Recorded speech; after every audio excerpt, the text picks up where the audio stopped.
Hello everyone, एक और नई वीडियो में आप सभी का स्वागत है। आज बात करेंगे अपन अजमेर संभाग के दुर्गों के बारे में।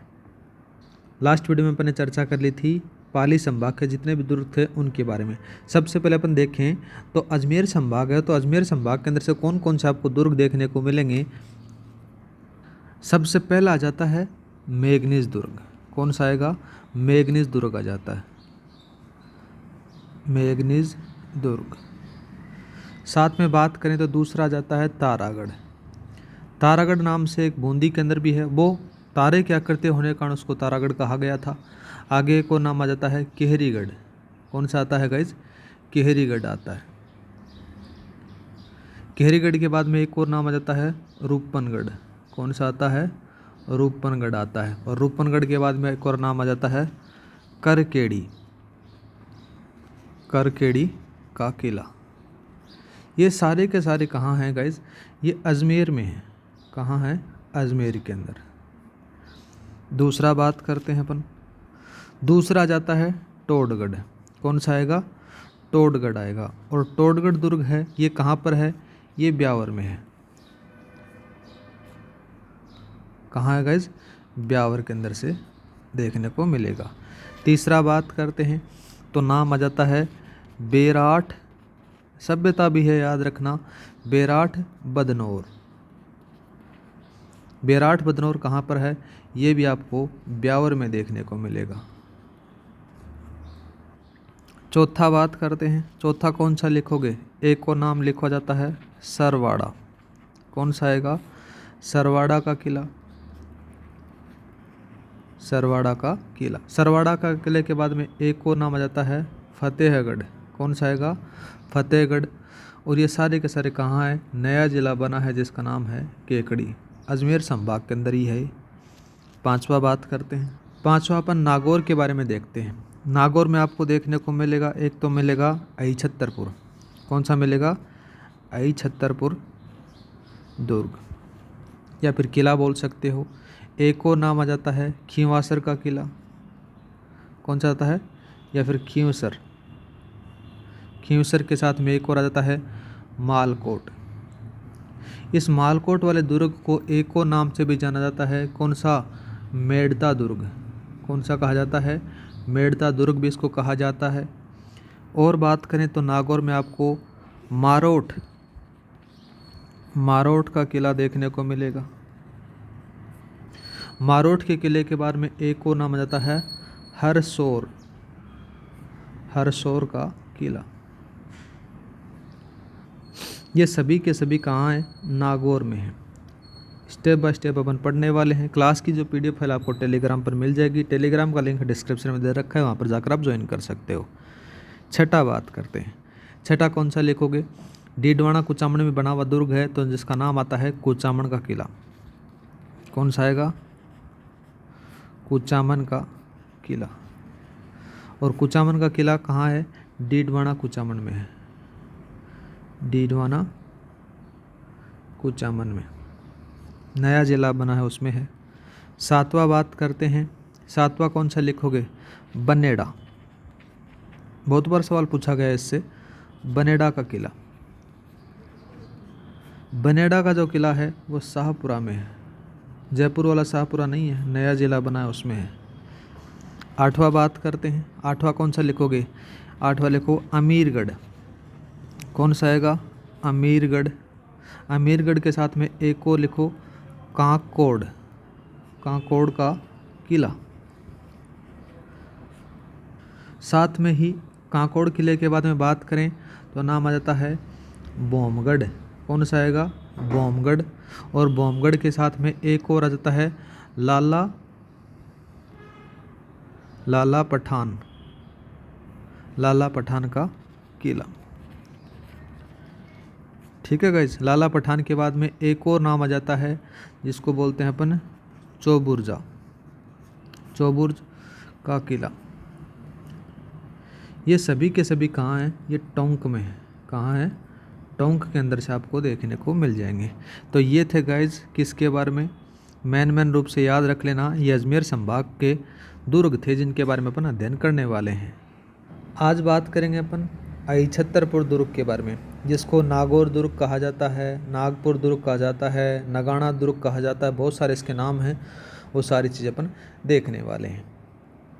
तो गाइस यहाँ पर हेडिंग डालो नागौर का किला, ठीक है, नागौर का किला। तो नागौर किला है, तो नागौर किला कौन फेमस माना जाता है?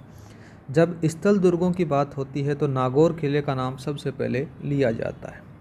जैसे अपने गिरी दुर्ग देखा, पर्वत दुर्ग देखा, साथ में ही जो धानवे दुर्ग देखा, साथ में ही अपन कौन कौन से दुर्ग, जल दुर्ग देखे। उन्हीं श्रेणियों के अंदर से बात करें तो जो स्थल दुर्ग है वो सबसे फेमस माना जाता है नागौर का।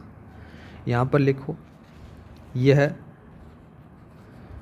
स्थल दुर्ग की श्रेणी में सबसे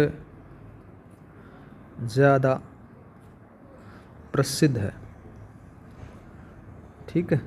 बात करें इसके प्राचीन नामों के बारे में तो यहाँ पर लिखो प्राचीन नाम। प्राचीन नामों का जब जिक्र होता है तो आपको कौन कौन से इसके प्राचीन नाम देखने को मिलेंगे?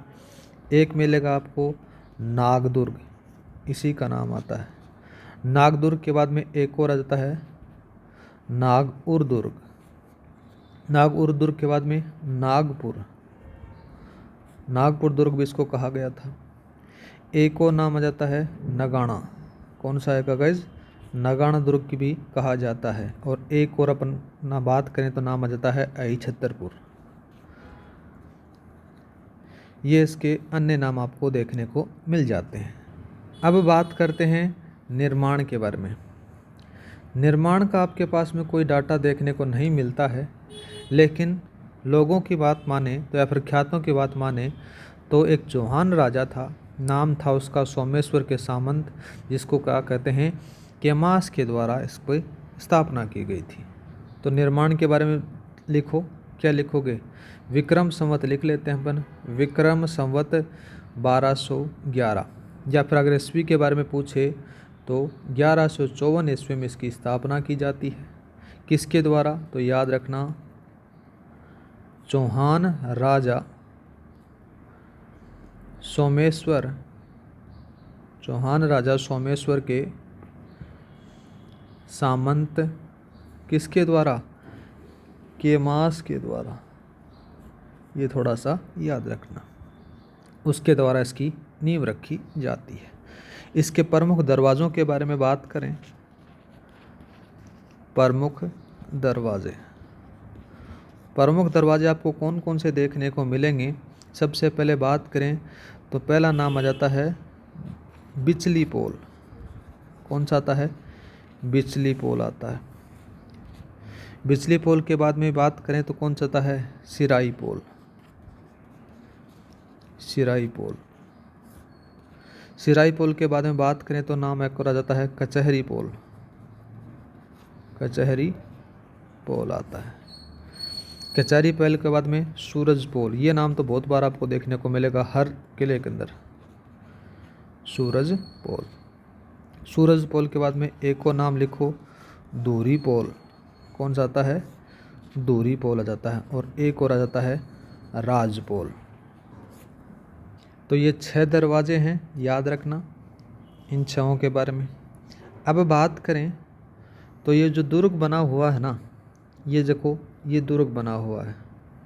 इस दुर्ग पहले क्या होता था कि दुर्ग के अंदर से ही चारों तरफ से परकोटा बनाया होता था, लेकिन यहाँ पर बात करें तो जो शहर है इस नागौर के चारों तरफ आपको परकोटे का आवरण देखने को मिल जाता है। तो लिख सकते हो आप यहाँ पर परकोटा। परकोटा कहाँ पर है?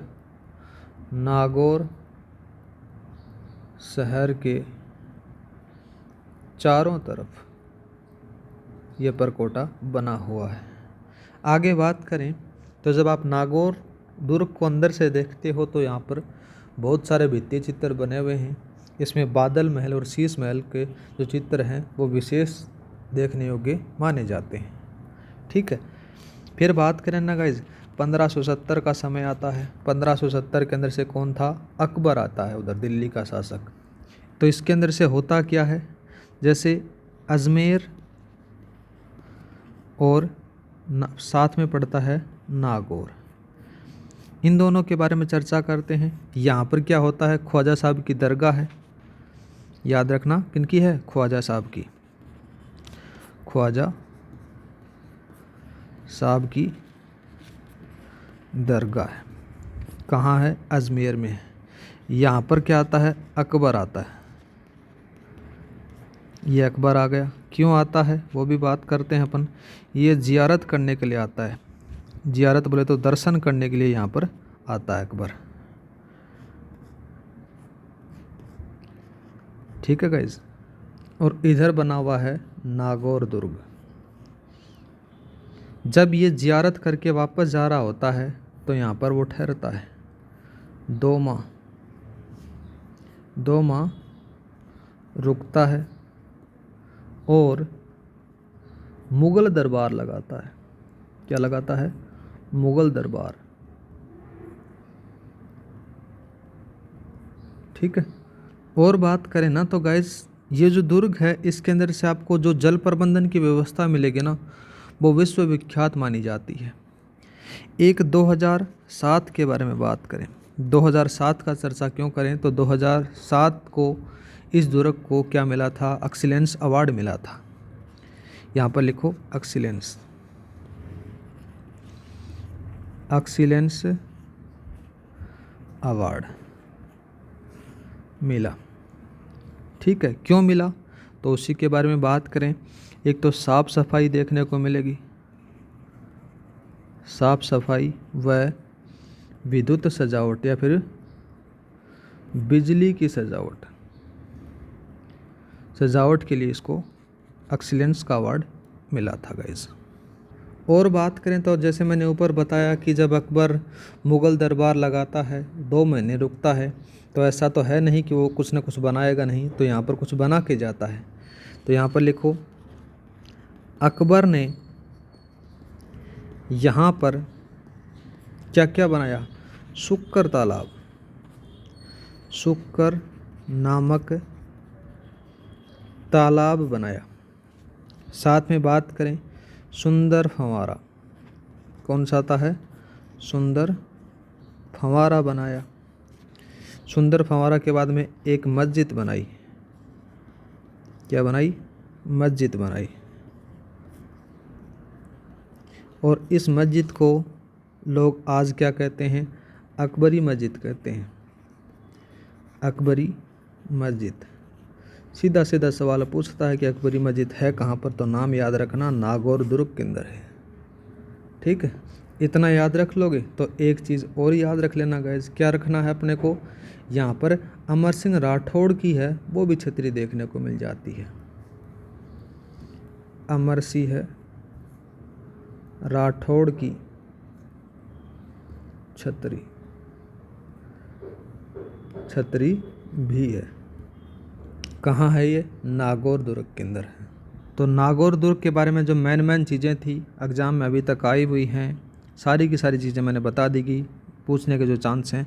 अब बात करते हैं नेक्स्ट किला, जिसका नाम आता है कुचामन। कुचामन का किला। कुचामन का किला के बारे में चर्चा करें ना गाइज, तो ये कुचामन सिटी में है। कहाँ है? कुचामन सिटी में। कुचामन सिटी बोले तो कहाँ? डीडवाना, डीडवाना कुचामन। हाल ही में राज्य सरकार के द्वारा बनाया गया नया ज़िले के अंदर है, नाम याद रखना डीडवाना कुचामन में। ज़्यादा बड़ा है नहीं, छोटी छोटी चीज़ें हैं इसके बारे में। सबसे पहले बात करें कुचामन किले का उपनाम। उपनाम आपको क्या देखने को मिलेगा? तो नाम याद रखना जागीरी किला। क्या लिखोगे? जागीरी किलों का सिरमौर कहा जाता है, या फिर इसको जागीरी किला भी कहा जाता है। निर्माण के बारे में बात करें तो कुचामन का जो है किला दुर्ग किसने बनाया? तो निर्माण के बारे में बात करें तो किसके द्वारा? एक अभय सिंह राठौड़ है, उस अभय सिंह राठौड़ के महाराजा अभय सिंह राठौड़ का जागीरदार होता है जिसका नाम था जामिल मेड़तिया। क्या लिखोगे? जामिल मेड़तिया। जामिल मेड़तिया। जामिल मेड़तिया ने बनाया और वनखंडी महात्मा के आशीर्वाद से इसकी नींव रखी जाती है। जो बात करें कुचामन किला है, यहाँ पर मारवाड़ राज्य की शाही टकसाल थी जिसके अंदर से कुचामणी सिक्के या फिर 1/30 सिक्के बनाए जाते थे। ये भी यहाँ पर लिखो, मारवाड़ राज्य की शाही टकसाल, शाही टकसाल थी जहाँ पर कौन से कुचामणी सिक्के, कुचामणी सिक्के या फिर बनते थे कौन सा 1/30 सिक्के बनते थे। कहाँ पर? कुचामन में बनते थे गाइस। कथन है इस दुर्ग के बारे में, कथन याद रख लेना, कभी कभार पूछे तो भी, और आज तक पूछा नहीं गया है। कथन ये कहा जाता है कि ऐसा किला रानी जाई के पास भले ही हो परंतु ठकुराइन जाई के पास ना होवे। क्या लिखा गया है? ऐसा किला रानी जाए के पास भले हो परंतु ठकुराइन या फिर ठकुरानी जाए के पास ना होवे। ये इसके बारे में कहा गया है। एक शब्द और इसमें आपको देखने को मिलेगा, नाम आ जाता है कौन सा? गोडाटी। कौन सा नाम मिलेगा? गोडाटी। गोडाटी क्यों कहा जाता है? तो गौड़ शासकों का आधिपत्य होने के कारण यहाँ पर इस क्षेत्र को गोडाटी कहा जाता है। ये भी याद रखना। प्रमुख स्थलों के बारे में चर्चा करते हैं। प्रमुख स्थल में आपको कौन कौन सी चीज़ें देखने को मिलेंगी? सबसे पहले बात करें तो 18 बुर्ज मिलेंगी यहाँ पर। क्या मिलेंगी? 18 बुर्ज मिलेंगी। साथ में एक और मिलेगा आपको सीहल खाना। सीहल खाना के बाद में एक और मिलेगा जिसका नाम आ जाता है सूरत खाना। क्या आएगा? सूरत खाना। और एक और लिख लो फिर इसी के साथ में, नाम आ जाता है कौन सा? शीश महल। ये चीज़ें इसके बारे में फेमस मानी जाती है। नेक्स्ट बात करते हैं आज तीसरा दुर्ग। तीसरा दुर्ग कौन सा? मेघनीज दुर्ग। मेघनीज दुर्ग। और ये मेघनीज दुर्ग है कहाँ पर? स्थान के बारे में बात करें तो गाइस ये अजमेर में बना हुआ है। अजमेर। इस दुर्ग के बारे में चर्चा करें ना गाइस, तो ये जो दुर्ग बना हुआ है जो ख्वाजा मोइनुद्दीन चिश्ती की दरगाह है उनके परिसर में बना हुआ है। इसके अन्य नामों के बारे में बात करते हैं। अन्य नामों में आपको कौन कौन से नाम देखने को मिलेंगे? इसको अकबर का किला भी कहा जाता है।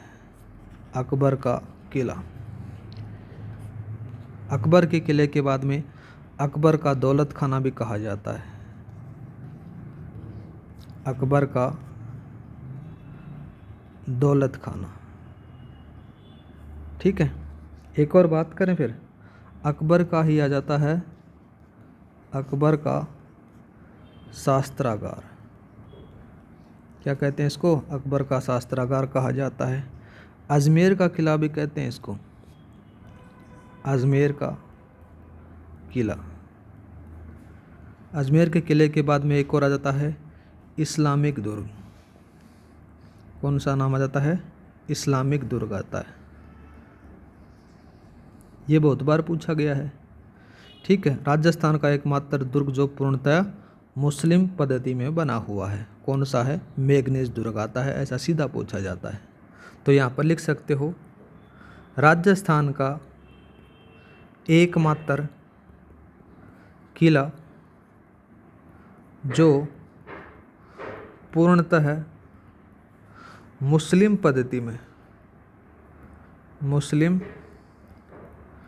पद्धति में बना है। कौन सा है? मेगनीज दुर्ग आ जाता है। अब बात करते हैं इसकी नींव किसके द्वारा रखी जाती है। तो यहाँ पर लिखो दुर्ग की नींव। तो दुर्ग की नींव कौन रखता है? तो नाम याद रखना, दादू दयाल ने रखी। दादू दयाल नींव इस बंदे ने रखी। तो निर्माण के बारे में भी चर्चा कर लेते हैं। निर्माण कौन करवाता है? जब अकबर का इतना जिक्र हुआ तो अकबर ही करवाएगा। अकबर करवाता है 1570 में। 1570 में निर्माण होता है और अकबर करवाता है। ठीक है, अकबर ने इसका निर्माण करवाया। क्यों करवाया? ख्वाजा साहब के सम्मान के साथ ही गुजरात विजय के उपलक्ष्य में 1570 के अंदर से अकबर इस दुर्ग का निर्माण करवाता है। ये चीज़ें याद रखना। बाद में इसका पुनर्निर्माण बात करें। पुनः निर्माण का जब जिक्र होता है तो नाम याद रखना, 1905 का समय आता है। 1905 में लॉर्ड कर्जन करवाता है। कौन करवाता है? लॉर्ड कर्जन करवाता है।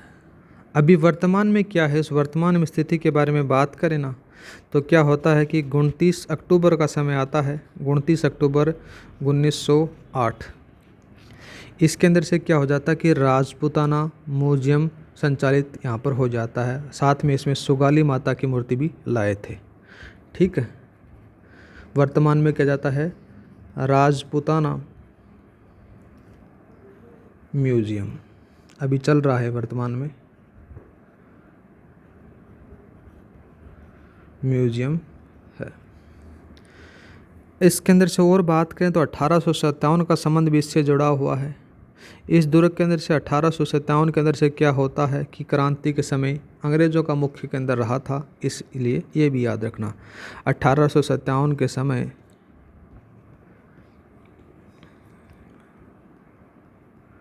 अंग्रेज़ों का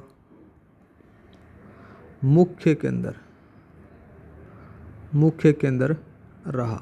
कौन सा? मेगनीज दुर्ग रहा। और बात करें इस दुर्ग के बारे में तो एक नाम आता है जहांगीर का भी। जहांगीर का संबंध भी इससे रहता है। इसमें संबंध क्या रहता है? वो 1613 से लेकर 1616 तक यहाँ पर रुकता है, रुका।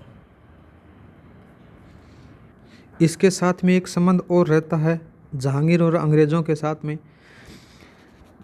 जहांगीर व अंग्रेज़ संबंध किस प्रकार से रहता है? एक नाम आता है गाइज, कौन? Sir Tom Munro.